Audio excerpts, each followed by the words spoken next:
I can see the future. Everything looks good. Describe For the first it. time in a long time, everything looks good. Describe it. I don't know what you guys have been taking in terms of calls. I don't know what you've been talking about the last day and a half. The Bears are going to be a good team, maybe even next year. Possibly playoff team next year. Everything is starting to settle into place. I see it. And people are like, oh, you're just doing this because of one Monday Night Football. No. That game was an abomination. That was a terrible game to watch. I see the future, and the Bears are on the right path. Are you guys agreeing with me or no? First of all, who's coaching them and who's playing quarterback for them? We have to figure that out. Well, you said you were seeing you saw the future. You should be able to see who we got to figure out the coach. We got to figure out the coach situation. And the quarterback situation, I think you have options. I think you go, door A, door B. Door A, maybe get a Marvin Harrison Jr., an offensive lineman, and now Justin Fields looks like Jalen Hurts. Door B, you quit on Justin 2 months ago. No, I did not. I came back. You said Mitch was better than Justin. No, I never said that. Yes, you did. No, I never said. Find the clip. Find the clip. Find the clip. Find the clip. No chance I ever said that. Oh, yeah. You had a Mitch love affair. No chance I said that. You loved you some Mitch. Chance I said that. This defense can be built on. This defense is very good. Ryan Poles, if you lay out everything that he has done more good than bad. Agreed. And it's starting. I think people need to. This is a problem I run into because I'm self-deprecating and I do, dump on the Bears when they deserve it. But there's a national, obviously, narrative that the Bears are going to stink forever. And if you are watching this team week to week, and especially the last 8 games, this team is going in the right direction. They're not a good team right now, but you know what they also aren't? They aren't a bad team. They've got some pieces. How about that speech? They got some pieces. They've got some pieces. Yeah. I watched that game on Monday night. I was like, this defense is flying around. Montez Sweat is really good. Like DJ Moore is a true number 1 receiver. Remember when we spent all that time a couple years ago being like, Allen Robinson, is he number 1? The fact that we had to have that conversation means that he wasn't a number 1. Did you just do DJ Moore is a number 1. Did you just do an endorsement deal with the Bears? No, did they just sign you as an ambassador? There was a moment where I was like, people are going to think that someone has kidnapped me at gunpoint, and George McCaskey's in my basement. Like, you better go out there and talk about this team. I just had a revelation on Tuesday morning. I started looking at the roster. I started looking at how the team has been playing, and I was like, look, they're not a playoff team right now. But what the biggest difference is that I have slowly realized over the last month and a half is last year going into this year, we were many pieces away. This year going into next year, we are 3 to 4 holes away. Let me ask you a question. Let's go back to the whole hostage thing. If, in fact, you were being held hostage, George McCaskey wouldn't be in your basement. You'd be in his basement. Yeah, that's true. Right. So who's holding who hostage? That's true. Are you holding George hostage? I'm starting to see it. I'm starting to, people are going to say I'm crazy and that I'm going too far. And I don't think so. Yeah, but you asked the question. I'm starting to see it. Okay, so let's go to the quarterback where you just said if we have to ask ourselves whether or not Allen Robinson's a 1 or not, then we've got our answer.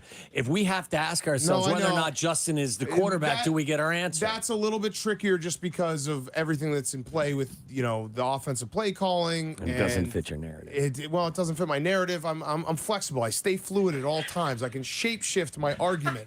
But yeah, you're a skinwalker. I'm starting to see it. I'm starting to see the vision. So I don't know. People might be like, this is the dumbest thing they've ever heard. But it's not even they're 4-4 in their last 8. It's not like they've been lighting the world on fire, but they've been competitive. You're Eberflus now. They're 4-4 in their last 8. Look, now I'm nervous about the Eberflus factor because it does look like everyone that locker room looks like it's still bought in, and we could be in a situation. Well, where, not the players, but they're like the management. They were sure nodding with him. But the Bears' schedule coming up. If they could somehow beat the Lions at home, and now you're looking like the stretch run is not exactly murderer's row of teams. Like they could have a finish kind of like the Lions last year. Okay, where it's like, hey, now we're building on something. Let me ask you a question. And the Lions had 2 first-round picks last year. They should be able to win 7. 7 is a possibility. Yeah. 7 and 10. 3 more wins. 3 more wins, absolutely. Okay. Are you bothered at all that your 4 wins now are at the Commanders, the Raiders with Brian Hoyer, the Panthers in your building that you just hung on for, or at the Vikings where Josh Dobbs has finally morphed into Josh Dobbs? No, because if you look at the last stretch of games, it's actually since the Chiefs game, Broncos game, like we were up 28-14. But you lost. Vikings, yeah, I know. No, listen, they're like I said, they're not a good team. They're not a bad team. Vikings game, close. Chargers game, that was a debacle. Tyson Bagent, like, nice story, everything.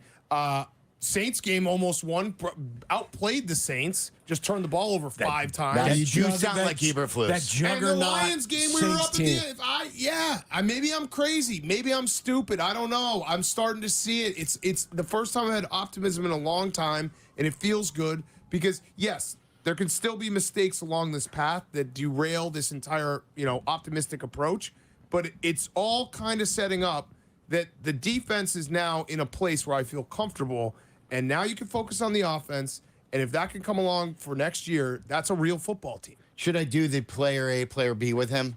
No, I don't want to do it because I've admitted. Did you hear it? I've admitted that Jordan Love might be good. He's starting to play good football. This isn't Jordan Love, though. Oh, okay. So it's Fields versus another guy. Okay. So this is Fields' last 23 games. Okay. Fields' last 23 games.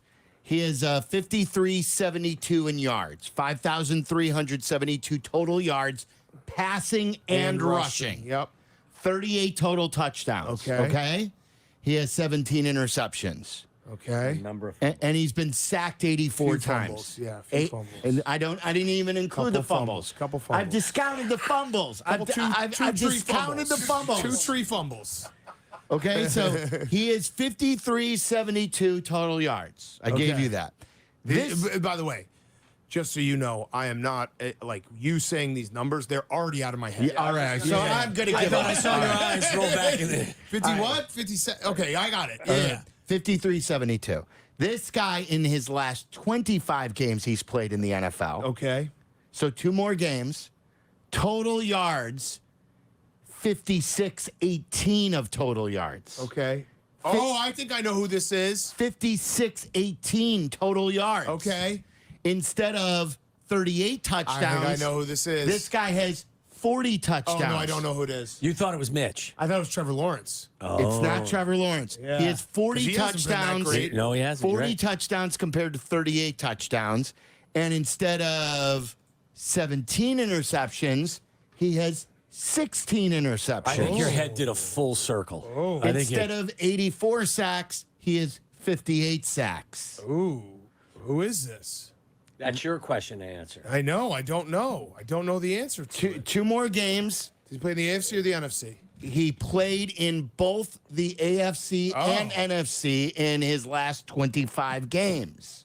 He has that he not played. been active. He has for not been Saints. active this So it's year. Aaron Rodgers. Aaron Rodgers was active this year. Oh, it was not active this year. Got it. I don't know. Give me the answer. His name is Carson Wentz. Oh, why'd you do that? See, now you guys are bummers. Why'd you do that? You just did that to me. Indianapolis and Washington. I His walked in final here 2 happy years for the first time in the NFL. forever. We've done this show every single week for whatever it's been, 7-8 years, And it's been miserable every week? 90% it's been like doom and gloom. That hurts. Except for 2018. No, I'm saying about the teams. You could spin them any way and you then, want. Yes. And then I could walk spin it. in. And you just punch me in the face. And Well, you're you like, were don't be spin zoning happy. when We you want came you in. sad. We want you depressed. We want you just be just mad about everything. Not true. We actually went through the exercise yesterday, not about wins and losses and all that nonsense, but there is a list of players on both Yes. sides of the football Yes. that we were both excited about. Yes, they You got can some put that list offensive line. together. They still need a center. They needed a couple pieces. Yeah. But it's starting to look like a real I you have agree a with one- you. A, There's a wide receiver Yes. one. You have a tight end one. You have like a good impact player on the defensive line. You have a good secondary. You have a really good guard. Like you have some of these pieces that you need to be a Yeah, real 2 good football team. guards. 2 good Yeah. guards. We're with you. We're actually with you. Okay. Yeah. Like there's So then you no just had to do that reason to why me. That was so sad. They shouldn't be.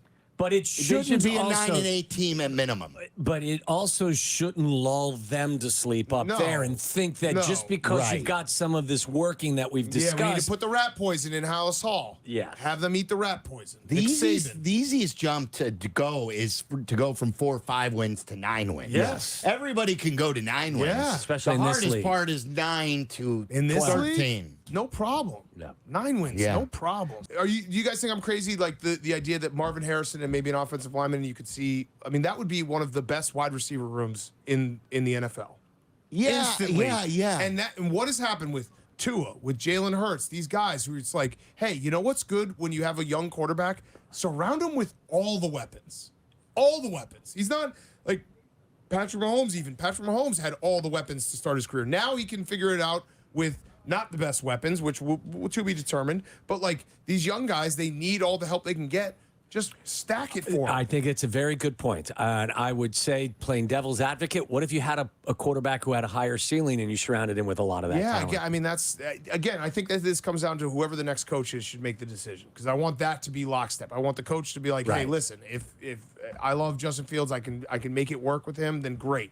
We have all the resources. If you can't, okay, we'll figure it out. And the Panthers, what a disaster they are. Oh, I love it. He picked the right team to deal with. That's the thing is like, so the Claypool thing was bad. Obviously, we all know that. But if you stack up all of Pohl's wins, they're getting a lot bigger than the losses now. Valence Jones And is our not a good linebackers are one. playing well. Like the guys that he brought in, the money he spent on TJ defense. Edwards leads the league in And then tackles. started, like they're all playing well, and Darnell you're- Wright's a great pick. You're Like, getting way more bang for your buck with TJ Edwards. He's cheap. No question. Than you are with Edmonds. Like Yeah. Edmonds, you're paying him a ton, and TJ Edwards is doing a lot more at that position than what you're paying Edmonds. to do. TJ Edwards not only leads the league in tackles, he's got 2 interceptions, he's got 2 sacks, he's got a forced fumble, he's got a recovered fumble. That's what I'm This is saying. all stuff that the Hitch principle was advertised. The ball. He went out and hired these guys. I love that. I can't get that out of my ball, head. yeah. The They- ball. I love the ball. No, but you're right. It's these are the things that like we as Bears fans, I think we are conditioned to be negative about a lot of this stuff. But now you're starting to see Pohl's vision, Yeah. and everything's starting to work the way that he has laid it out.